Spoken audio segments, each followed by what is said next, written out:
Olá, meus amigos da Casa da Prece Chico Xavier. Que a paz de Jesus esteja com todos nesta manhã abençoada de domingo.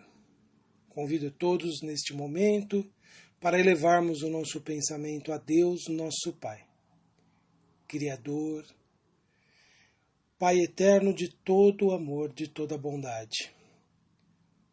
Que possamos, Senhor, envolvidos nesta paz, no amor que sabemos nunca nos faltar,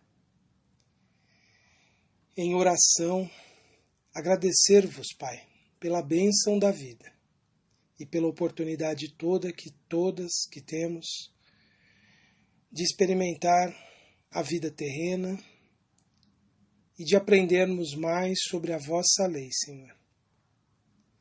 A nossa gratidão pela bênção que temos de vivenciarmos nesta fase da humanidade as experiências que estamos vivenciando. Que possamos nos tornar espíritos fortalecidos, vitoriosos, Senhor. Por isso te pedimos, Pai, a bênção para todos nós, a proteção para as nossas vidas, que sejamos conscientes dos nossos deveres perante a humanidade, perante as vossas leis e perante a nós mesmos. Gratidão, Senhor, por tudo. Nosso comentário desta manhã, meus amigos, é sobre um momento em que Jesus estava preparando os seus discípulos para quando ele partisse. Jesus sabia que era necessário deixar os discípulos preparados para aqueles momentos dolorosos que ele, Jesus, vivenciaria e que o medo não tomasse conta deles. Jesus, algum tempo, bem pouco tempo antes da sua prisão, da sua condenação injusta, ele vai então fazer uma série de recomendações aos discípulos. Recomendações essas que constam no Evangelho de João, nos capítulos 13, 14, 15, 16. E eu gostaria de chamar a atenção de vocês nesta manhã para o finalzinho do capítulo 16, quando Jesus, após ter advertido os discípulos que também eles sofreriam perseguições, também eles enfrentariam momentos muito difíceis, Jesus conclui a sua fala, pelo menos pelo que ficou registrado no Evangelho de João. Jesus conclui assim, então: Tenho-vos falado essas coisas para que tenhais paz em mim. No mundo tereis provações, mas animai-vos, eu venci o mundo. Qualquer pessoa que leia o Evangelho depois e que tenha conhecimento das coisas que ocorreram com Jesus e as perseguições que os seus seguidores sofreram em tantas épocas, poderia questionar essa colocação de Jesus, de que ele tinha vencido o mundo. Porque a mensagem de Jesus, por muito tempo, ela ainda ficaria restrita àquele grupo pequeno de seguidores iniciais, e que só muito tempo depois ela alcançaria uma grande parte da humanidade. Então, como assim aquele homem podia dizer que ele teria vencido o mundo? Naturalmente que Jesus falava de coisas que naquele momento os discípulos não podiam compreender plenamente. Mas hoje, estudando toda a história do cristianismo até os nossos dias, todas essas grandes lutas que a luz do conhecimento espiritual superior tem travado contra a escuridão da ignorância, do egoísmo, da violência que o homem vem praticando, em alguns casos até mesmo em nome do próprio Cristo, quando analisamos então essa longa trajetória, nós podemos entender por que Jesus disse que venceu o mundo. Ele, na verdade, estava antevendo o grande futuro da sua mensagem junto aos homens. De fato, Jesus venceu o mundo porque ele pôde, a partir dos seus ensinamentos, sem uso da violência, sem uso dos poderes terrenos, sem uso do poder econômico, ele pôde semear no coração das pessoas noções elevadas de vida espiritual. E essas lições imortais, elas vêm sendo transmitidas gerações após gerações. E mesmo em épocas muito obscuras em que os seguidores de Jesus, ou pelo menos os que se imaginavam assim, ser fiéis a ele, praticaram atos contrários aos próprios ensinamentos deles, mesmo aí Jesus se tornaria vitorioso. Porque hoje nós vemos que todas essas interpretações equivocadas das lições de Jesus foram superadas. Todos esses enganos que se cometeu em nome do Cristo foram rejeitados hoje por aqueles que continuam se proclamando cristãos. É verdade que muitos ainda cometem excessos imaginando que estão agradando a Deus e que estão sendo fiéis a Jesus, mas o fato é que há um consenso entre todos os seguidores de Jesus, e aqui não importa a denominação que se dê a esses grupos. Não importa se são católicos, evangélicos ou protestantes, ou mesmo nós espíritas. Nós entendemos hoje todos que a mensagem de Jesus é uma mensagem de amor, de fraternidade, é uma mensagem de caridade, é a mensagem de perdão, é a mensagem de busca de elevação da condição humana para uma existência melhor. Jesus é o grande inspirador das grandes obras renovadoras no mundo. Mesmo aquelas que não tenham nenhuma conotação com nenhuma religião, nenhuma ligação com nenhuma religião, com nenhuma derivação do cristianismo primitivo, a mensagem de Jesus é um grande convite ao homem para renovar a sua vida. E Jesus ele se tornou vencedor porque ele conseguiu deixar essa mensagem gravada no coração das pessoas até os nossos dias. O seu trabalho ainda continua, mesmo nessa época que nós estamos vivendo, que aparentemente o mundo está sob descontrole. A mensagem de Jesus ainda sobrevive no coração de todos aqueles que tentam ser autênticos cristãos, autênticos seguidores da mensagem de amor que Jesus ensinou. E Jesus demonstrou a sua grandeza, a sua grande excepcionalidade, a sua grande diferença sobre as demais pessoas no mundo, revelando ali a sua natureza de espírito puro, porque ele não se deixou corromper por nenhum dos poderes humanos naqueles tempos em que ele viveu. Jesus detinha poderes extraordinários, como nós vemos pelas narrativas do Evangelho, e que para nós espíritas são todas confirmadas pelas comunicações e manifestações dos espíritos. Ele venceu o mundo porque ele não implantou a sua doutrina, ou a sua mensagem, ou os seus ensinamentos, através de nenhum meio indevido.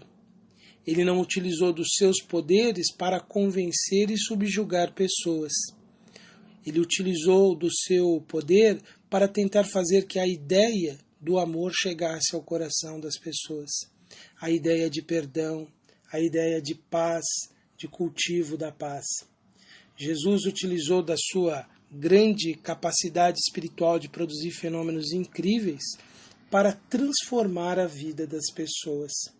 Ele poderia ter se imposto como um líder terreno, usado da sua grande influência sobre as pessoas para criar uma grande rebelião e se voltar contra a dominação romana naquele tempo.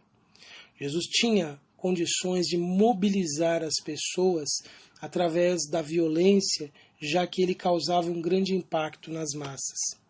E certamente muitas pessoas daquele tempo, homens enganados sobre como produzir mudanças, gostariam que Jesus tivesse feito isso.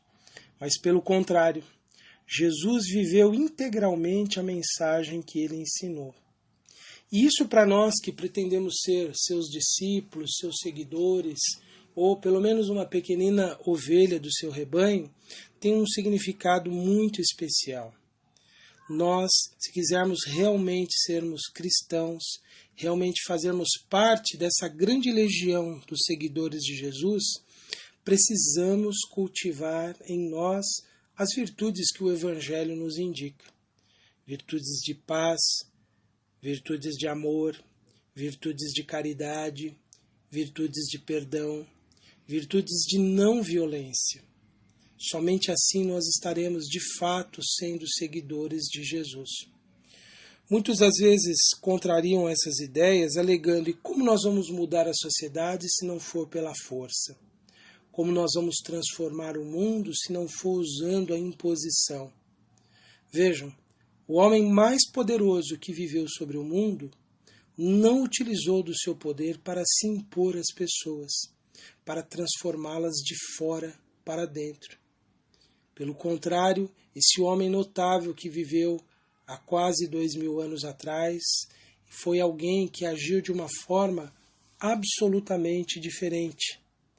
Ele procurou produzir mudanças do interior das pessoas. E para nós isso significa que as mudanças que nós queremos ver no mundo devem ser produzidas internamente. Há necessidade de leis, de regras, mas nós percebemos que elas muitas vezes não têm o efeito desejável porque as pessoas não as aceitam verdadeiramente. Então nós que desejamos ver um mundo renovado, temos que ter o compromisso de produzir a renovação sobre nós mesmos. Temos que ter o compromisso de produzir mudanças dentro do nosso íntimo, para que elas mudem as nossas atitudes externas e assim a gente possa ver o mundo se transformar, o mundo se modificar. Jesus demonstrou a sua natureza excepcional de ser completamente fiel às determinações divinas. Ele compreendia que somente aquilo que partisse do coração do homem, esclarecido pelo conhecimento da lei divina, é que realmente contaria para uma mudança real no mundo. Por isso que Jesus não conclamou ninguém a tomar as armas. A Pedro, no momento da sua prisão, ele advertiu que quem vivesse pela espada pereceria. Hoje nós ouvimos discursos inflamados e lemos escritos também cheios de desejo de dominação, desejos de ódio, desejos de transformar as pessoas por imposições violentas. E isso será sempre uma forma de nós encontrarmos mais desarmonia, mais desequilíbrio. Se quisermos realmente alcançar uma mudança significativa em nossa experiência terrena, nós temos que produzir mudanças dentro de nós. E temos que procurar praticar a lei de Deus, que é a lei de amor, que é a lei que determina que façamos ao outro apenas aquilo que nós desejamos a nós mesmos, que nós possamos então produzir mudanças efetivas dentro de nós, que nós possamos buscar, através das nossas ações diárias, da nossa dedicação fiel em estarmos cumprindo as leis divinas, de nós realmente produzirmos algo diferente em nós. Allan Kardec, quando questionou os espíritos na sua investigação sobre a realidade espiritual, na questão 918, ele deixou registrada a pergunta e a resposta seguinte: por que sinais se pode reconhecer num homem um progresso real que deve elevar o seu espírito na hierarquia espiritual? E os sábios benfeitores da humanidade responderam: o espírito prova a sua elevação quando todos os atos de sua vida corporal representam a prática da lei de Deus e quando compreende antecipadamente a vida espiritual. Essa colocação dos espíritos nos faz pensar então que se nós realmente quisermos evoluir, avançar, crescermos, nos transformarmos espiritualmente, nós precisamos pôr em prática as leis divinas. Nós devemos estar colocando os nossos atos sempre refletindo se eles estão de acordo com a vontade divina, que sempre quer o amor, a paz, o progresso de todos, que não deseja que seus filhos se odeiem. Jesus, ele demonstrou-se também vitorioso no mundo porque ele demonstrou a sua evolução espiritual, assim como os espíritos responderam nessa questão 918 de O Livro dos Espíritos. Ele subordinou todos os atos da sua vida para que se cumprissem as leis divinas. E ele, por compreender de forma muito profunda a vida espiritual, por isso que ele pôde caminhar pacificamente para a morte, sem medo, sem temores, sem permitir que nenhum sentimento destrutivo tomasse conta dele. Isso também é para nós uma indicação de como podemos nos elevar na vida terrena aqui presente que estamos experimentando. É nós compreendermos a vida espiritual. É nós nos dedicarmos com mais afinco, com mais empenho, com mais dedicação a entendermos realmente que a vida do espírito é a vida definitiva, a vida real. Enquanto que a vida na matéria, que é a vida do encarnado, é um momento de aprendizagem. As nossas realizações não estão todas delimitadas aqui pela vida terrena. Daí não precisarmos nos frustrarmos quando nós não vemos os nossos sonhos materiais se concretizarem. Quando nós observamos que os nossos objetivos, os nossos maiores desejos não são alcançados. Porque aqui no mundo material, de fato, não está toda a nossa possibilidade de sermos felizes. Embora possamos aproveitar de momentos, possamos aproveitar de algumas circunstâncias agradáveis, a vida plena não se dá no mundo material. Embora nós devamos diariamente trabalhar para que o melhor aconteça para nós e para os nossos semelhantes. Mas sem a ilusão de que nós vamos encontrar a felicidade plena na vida material. Embora possamos, digo mais uma vez, encontrar esses momentos de alento, de conforto na vida terrena, por momentos que nós vamos criando a partir das nossas ações, das nossas atitudes. A compreensão da nossa realidade de espíritos imortais, ela é fundamental. Precisamos nos ver, nos identificarmos como seres espirituais que de fato somos. Somos viajantes do tempo na eternidade e estamos temporariamente limitados pelas condições da vida como ela se nos apresenta.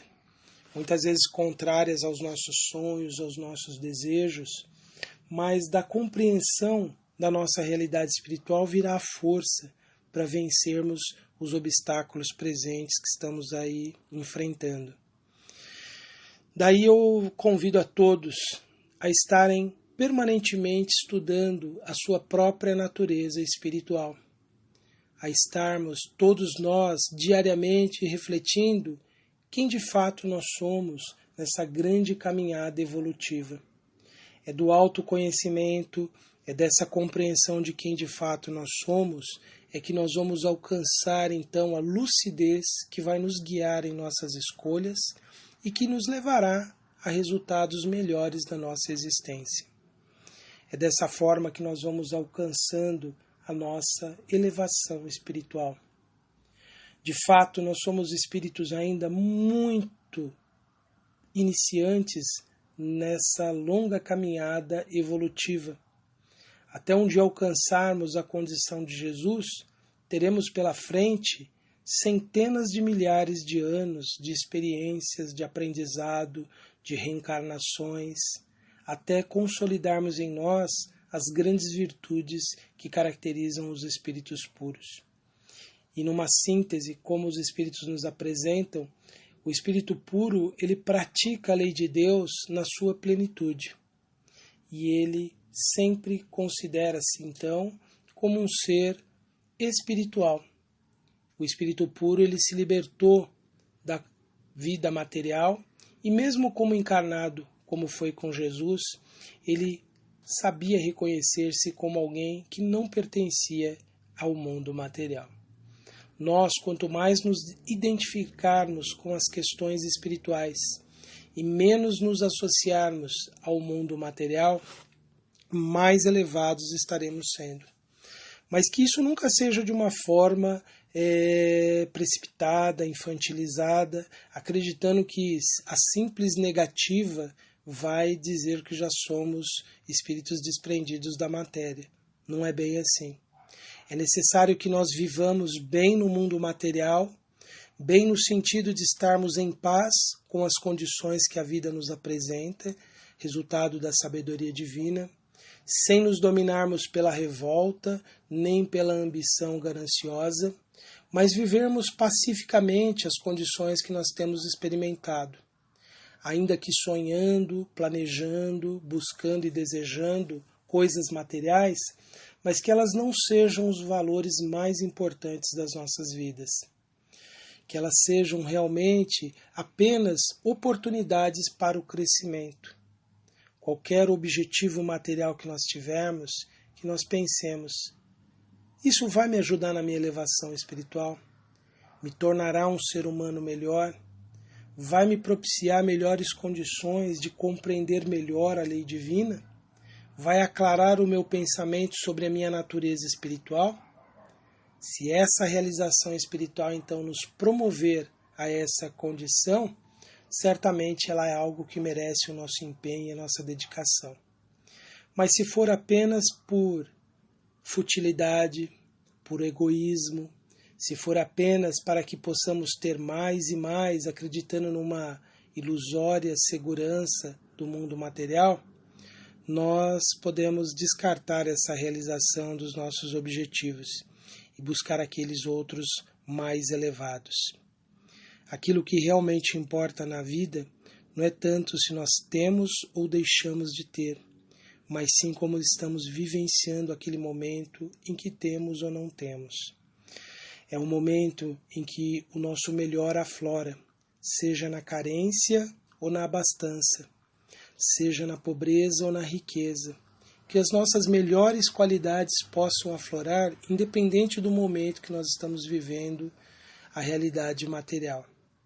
É assim que nós estaremos lentamente, porém de modo seguro, evoluindo durante a vida material. Bem, são essas as nossas reflexões. Gostaria de convidar mais uma vez todos, então, para nestes minutos finais, podermos mais uma vez nos concentrarmos e possamos, nesta harmonia, nesta paz que nos envolve nesta hora, desejarmos do fundo do nosso coração a paz no mundo, a paz entre as pessoas, que possamos visualizar este planeta maravilhoso, nossa casa planetária, nossa pequena morada neste universo imenso, essa obra divina.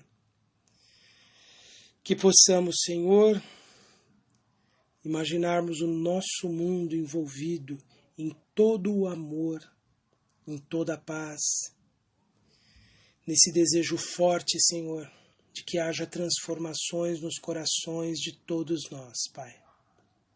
Que a vossa misericórdia, o vosso amor, Senhor, possa tocar o coração de todos, em especial as pessoas que governam, as pessoas que decidem, em nome das coletividades.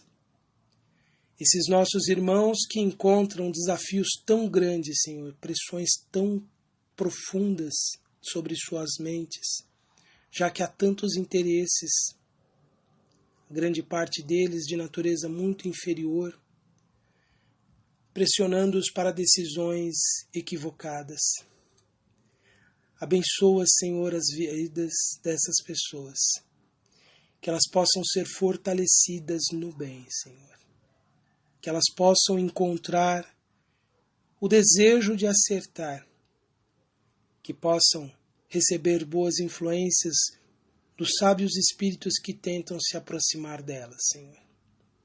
E que de nós não parta nenhum sentimento, nenhuma vibração, nenhum pensamento antagônico ao amor, Senhor. Que eles possam ser amparados e assistidos. E aos nossos irmãos todos que atravessam as provas das enfermidades do corpo e do espírito, que eles possam ser envolvidos também em muito amor, em muita misericórdia, em muita paz, que eles possam encontrar uma forma de, se renovando, se libertarem mais rapidamente de suas provas. Senhor, mais uma vez inspira em nossos corações a paz, o amor, a compaixão e a caridade. Ave Maria, cheia de graça, o Senhor é convosco. Bendita sois vós entre as mulheres, Bendito é o fruto do vosso ventre, Jesus.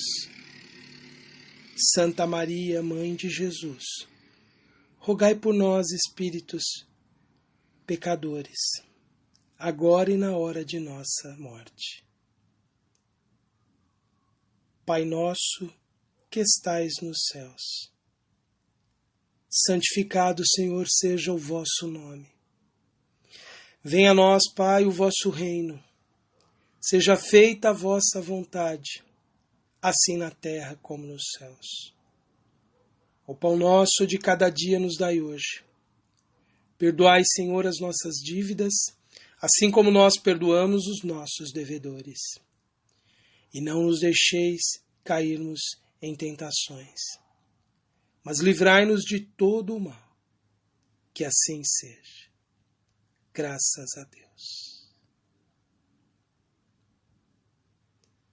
Que todos tenham um domingo de muita paz e uma semana de muito amor, de muita elevação espiritual.